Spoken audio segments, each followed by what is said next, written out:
most times, giving it a whipping-like motion, something he discussed with Sugar Ray Leonard. I know how to whip it. Whip it, I tell You you. just whip it. Yeah. I say, yeah, it's like, You gotta whip it. yeah. And then bring a little bit weight on it, but That is Ryan Garcia, in his own words, describing the single most dangerous punch in the welterweight division right now. He is not talking about power. He is not talking about size. He's talking about the whip.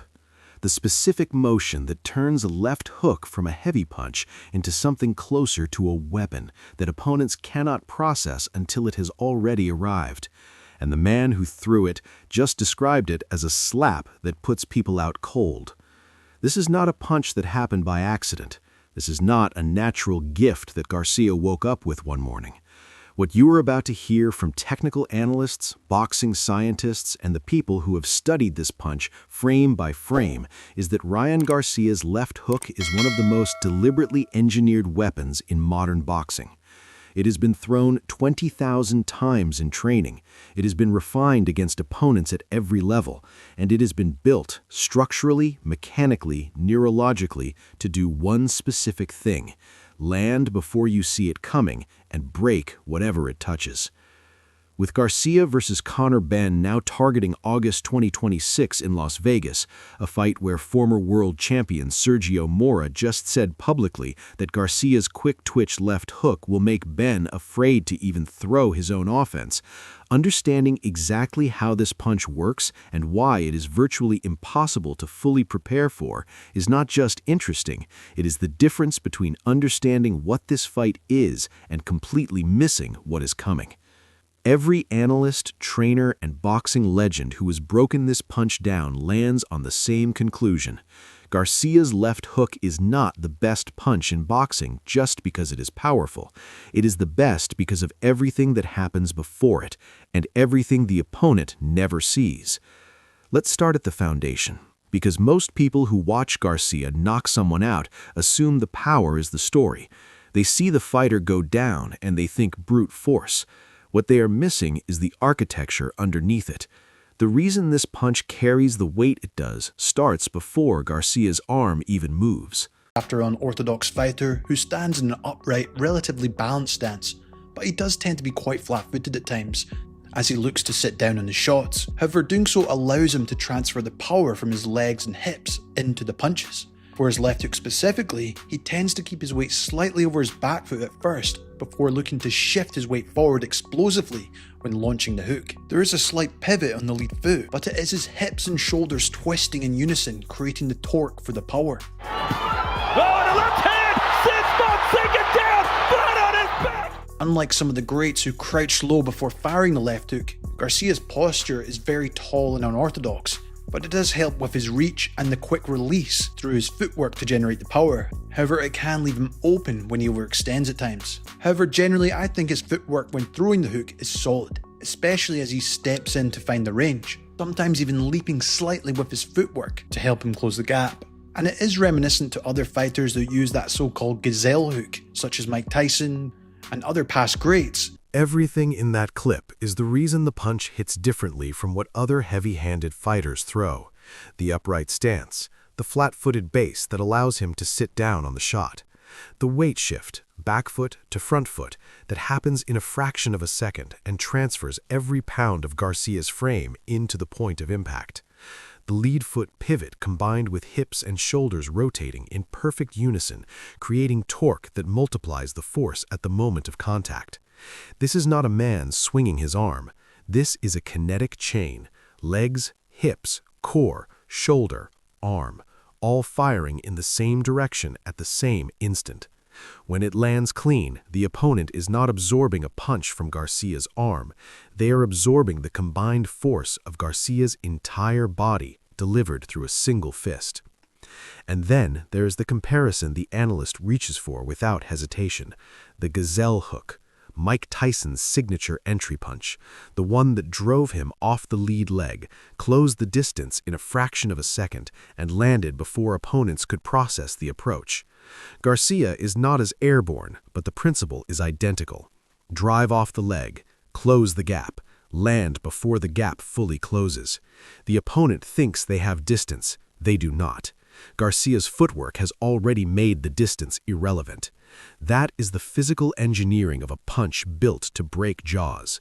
But the mechanics alone do not explain why trained world-class professionals, men who have spent their careers defending against left hooks specifically, still walk directly into it. For that, you need to understand the second layer, the speed. Of Garcia's hook is his lightning-fast speed.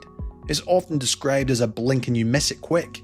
In fact, during his fight with Fortuna, there was almost a delayed reaction for the knockdown once he landed. When you talk about guys comfortable fighting southpaws. Oh, he got him again! But because of the incredible hand speed, it means the hook can land before the opponent can properly brace themselves, or even use a defensive maneuver. Garcia will always throw the arm from a loose looping motion, but also from Blink and you miss it. That phrase gets used loosely in boxing commentary. With Garcia's left hook, it is a clinical description of what is actually happening. The punch travels from its starting position to point of impact faster than the human nervous system can register the motion, process it as a threat, and issue a defensive response. There is a documented neurological gap, typically around 200 milliseconds, between the moment a boxer sees a punch thrown and the moment their body can begin responding to it.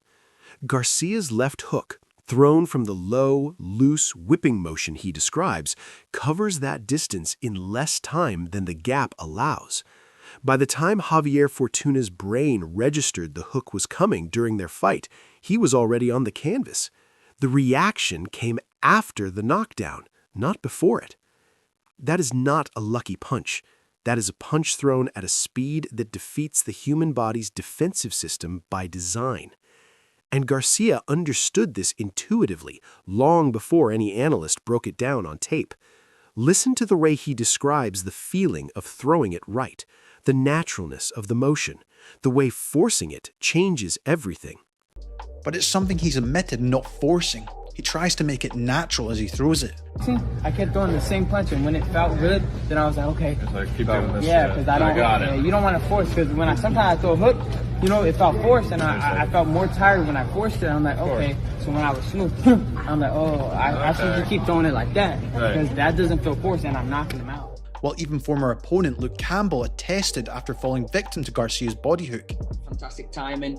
Right. And just your obviously your hand speed, and you can carry power in both hands. Yeah. When I sometimes throw a hook and it felt forced, I felt more tired. That single line is the key to understanding why this punch works at the level it does. Garcia has thrown this punch so many times, in so many scenarios, against so many different styles, that when it is working, it does not feel like effort. It feels like release. And a punch thrown from a state of relaxed mechanical perfection lands with more violence than a punch thrown with maximum conscious effort, because the muscles are not fighting themselves on the way out. The whip is clean, the rotation is complete, and the power that arrives at the target is the full output of a kinetic chain operating without interference.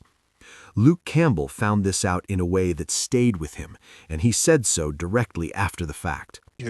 Fantastic timing, and just your obviously your hand speed, and you can carry power in both hands. Yeah.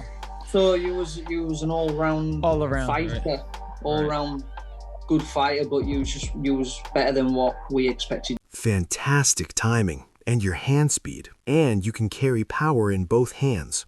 A former world champion, a man who had been trained specifically to handle Garcia, telling the man himself that he was better than expected, not just powerful, better, more complete, more dangerous across more dimensions than the camp had modeled. That is the verdict from a man who felt the punch at full force and survived it, and still could not find a flaw in the package to exploit. Now here's the part that separates Garcia's left hook from every other powerful left hook in the sport, the setup. Because power and speed mean nothing if the opponent can see them coming. What makes this punch the weapon it is, what has analysts, trainers, and boxing scientists spending hours studying individual frames, is the system Garcia has built around it, the layers of deception that make landing it not a question of if, but when. Wing his signature left hook at random. He builds it, layering deception, timing, and strategy into most attempts. Over the course of his career, Garcia has developed multiple ways to set traps to create a clean opening for the hook, adapting the method depending on the level and style of the opponent. But let's look at some of these tactics that he uses. Garcia frequently uses feints with his jab, shoulder twitches, and slight level changes, and it forces opponents into a defensive reaction. Garcia is walking down. Garcia is walking down. A classic example of this came against Javier Fortuna. In round 4, Garcia repeatedly targeted the head to get Fortuna's guard up high. Then, while advancing, he feinted with the right hand with his shoulder, causing Fortuna to brace himself upstairs. Ryan, of course, ripped the left hook to the body that folded him for the knockdown, and it was this brief feint was all Garcia needed to land the hook clean. Pushing the tempo in the fourth round and a body shot. This tactic was especially important in his fight over Devin Haney. Knowing Haney was a far more defensively aware opponent, Garcia didn't rely solely on raw speed in this fight. Instead, he used those lead hand feints to disrupt Haney's rhythm and force micro adjustments into Haney's guard, particularly drawing out Haney's jab or baiting him into leaning forward slightly with it. The moment Haney opened up, this hook was there for him. That sequence is the entire blueprint. Jab feints, shoulder twitches, level changes. Each one a question the opponent's brain must answer in real time. Is that a jab? Is that a level change to the body? Is that a right hand? Each correct answer costs processing time. Each micro adjustment of the guard costs a fraction of a second. And Garcia is not throwing these deceptions randomly. He is stacking them. He is asking questions he knows the opponent must answer incorrectly at least once, and then he is punishing the wrong answer with the hook. The Fortuna body knockdown is the cleanest example of this system working at full efficiency. Garcia spends rounds targeting the head. Fortuna's guard rises to protect it. Then Garcia fakes the right hand, not a full committed fake, just a shoulder twitch, barely perceptible, and Fortuna's brain registers a right hand threat and adjusts. In the quarter second that guard shifts, Garcia rips the left hook to the body. Fortuna did not drop his guard, he moved it to exactly the wrong place, exactly the way Garcia needed him to. The knockdown was not a lucky shot that found a gap. It was the end result of a setup that Garcia had been building across multiple rounds. That is not just a puncher. That is a chess player with a knockout punch. But the deepest layer of what makes this punch so close to unsolvable is something that goes beyond mechanics and tactics. It goes into the realm of neuroscience, and the breakdown of Garcia's hook from this angle is something that most boxing analysis never reaches. To respond to that? As a guy who's taking the punch? Or? No, I'm talking Ryan Garcia. When you watch this, his eyes are not twitching. Look at his eyes. His eyes are still open. He's not like closing his eyes and throwing a punch. He knows exactly what he's doing. You can tell this guy's trained this and thrown this punch 20,000 times to know exactly what to do. But what I'm wondering, how much of this is speed, how much of it is instinct? 지금 저 펀치 같은 경우는 일단은 그 펀치를 하기 전에 가르시아가 저 상대방의 습관을 일단 먼저 읽은 거예요. So before this attack happened, this connection happened, what Ryan Garcia was able to do is figure out the opponent's habits. 지금 저 상대편은 잽을 했을 때 이 가드가 내려가고 있어요. So when the opponent is jabbing, his guard is lowering. 처음에 상대방한테 그걸 모르는 척 하는 거죠. So Ryan Garcia essentially kind of tricked the opponent. He basically didn't show any sign that he recognized his weak point. 지금 보시면 essentially. 잽을 할 때, It's crazy right there. 잽을 할 때 내려가는 거를 보고 있다가 자기가 원하는 거리에 들어오게끔 계속해서 그 상황을 기다리고 있었던 거예요. So what happened is that Ryan Garcia was just waiting for this to happen. So he recognized this habit that the opponent had, which is, and he just wait for the right moment and the right distance to deliver that blow. 그 전략이 앞에 있기 때문에 저 공격이 성공된 거예요. So it's not just, the momentary instinct or speed, but that was planned out, is what he was saying. That was planned out. 지금 상대편은 원, 투를 쳤을 때 이렇게 치는 게 아니라 원, 이렇게 투로 치는 습관을 읽은 거죠. 빵빵. It's an opening. Opening. It's a, crucial habit that he was able to pick out from his opponent. But he didn't show any sign that he knew that. So he just waited. Listen to what is being described in that clip. Not the speed, not the power, the recognition. Before Garcia threw that punch, he had already identified a pattern in the opponent's movement, a habit, a micro-tell, a predictable response to a specific stimulus. He cataloged it, he stored it, and then, crucially, he did not react to it immediately. He waited. He showed no sign that he had seen it. He let the moment come to him instead of reaching for it. And when the opponent produced that habit one more time at the exact range Garcia needed, he detonated the hook with the precision of a man who had rehearsed this specific scenario thousands of times. 20,000 repetitions. The analyst in that clip says it plainly. Garcia's eyes are not flinching. He is not guessing. He is executing a pattern he has drilled into muscle memory so completely that the decision to throw has already been made before the opponent finishes the movement that triggers it. There is no processing delay on Garcia's side. He has pre-solved the puzzle. The opponent is still working through it in real time. This is why Conor Benn, walking into Las Vegas in August, is stepping into something that his camp cannot fully prepare him for. Because you cannot train away a habit in 8 weeks.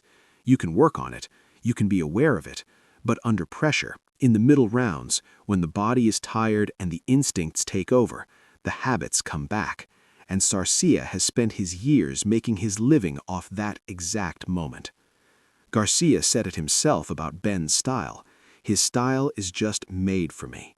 He is not talking about size or power. He is talking about what he has already identified, the forward lean when Ben attacks, the tendency to drop the right hand slightly as he throws his lead shot, the aggressive pressure style that brings him into range repeatedly throughout a fight.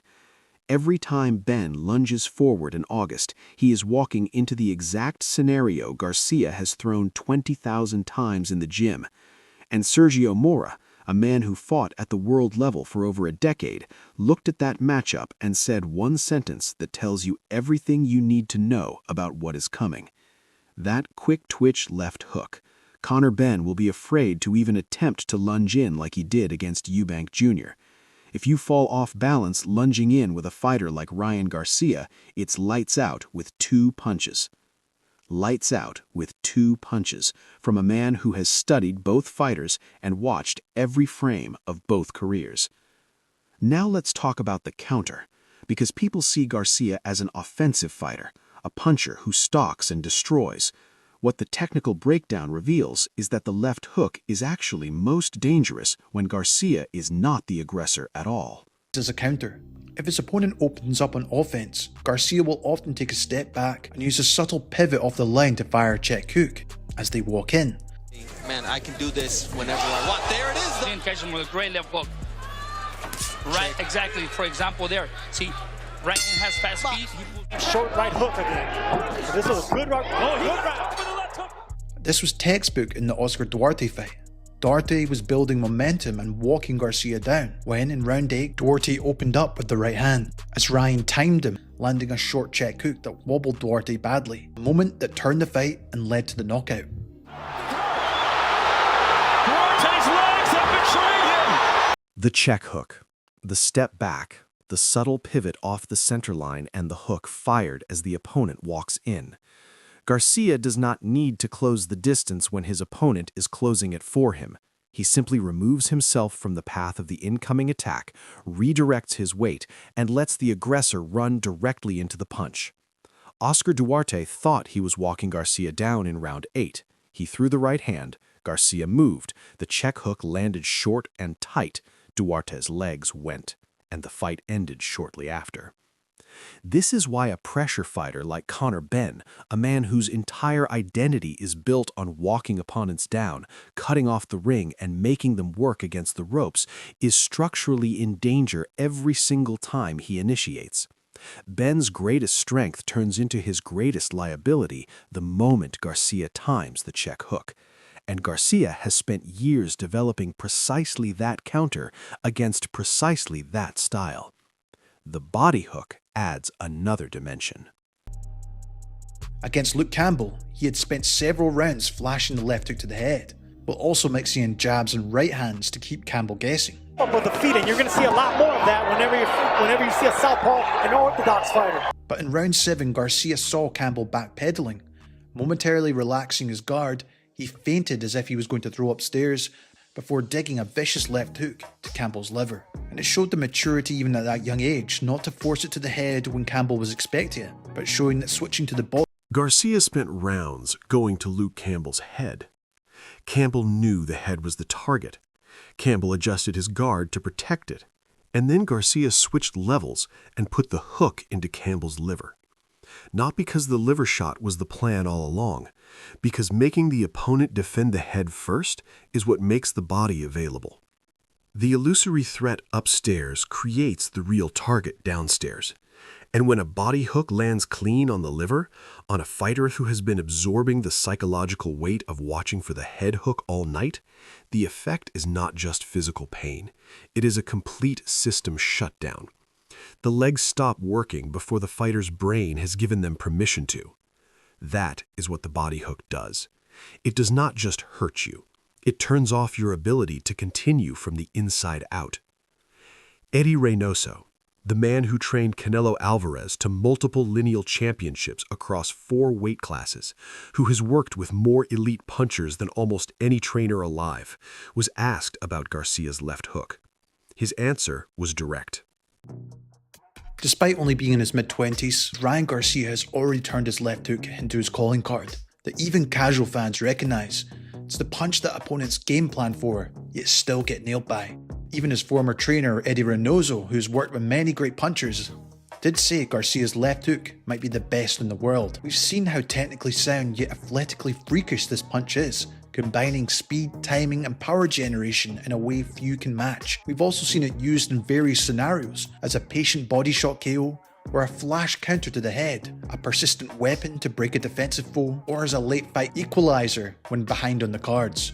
Garcia's left hook is reminiscent of the greats, such as De La Hoya. Garcia's left hook might be the best in the world.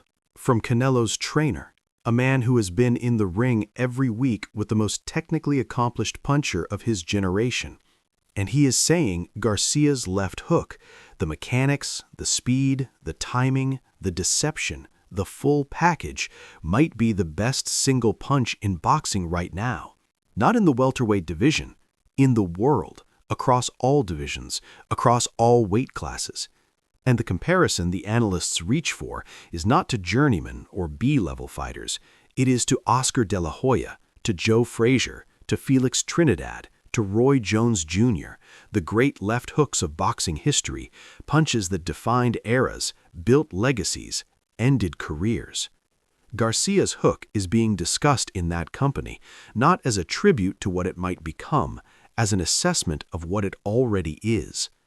The one truth that every analyst, every trainer, every opponent, and every breakdown arrives at is this: even when they know it is coming, they have not solved it. That is the final, most chilling piece of the puzzle. Garcia's left hook is not a secret.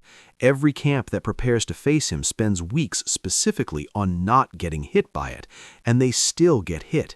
Because knowing a punch is coming and being able to stop it when it travels at that speed, from that setup, after that deception, with those mechanics, are 2 completely different problems. Knowing it is coming tells you what to fear. It does not tell you how to stop it.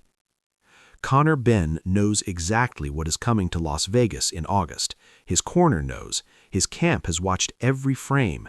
And based on what every person who has studied this punch is telling you, that knowledge is not going to be enough. If you want to know exactly how Ben is planning to neutralize this and why Garcia's camp believes there is no answer, that breakdown is the next video. Watch it now. Drop a comment. Has any fighter in the last 5 years actually solved Garcia's left hook, or does everyone just survive it for as long as they can?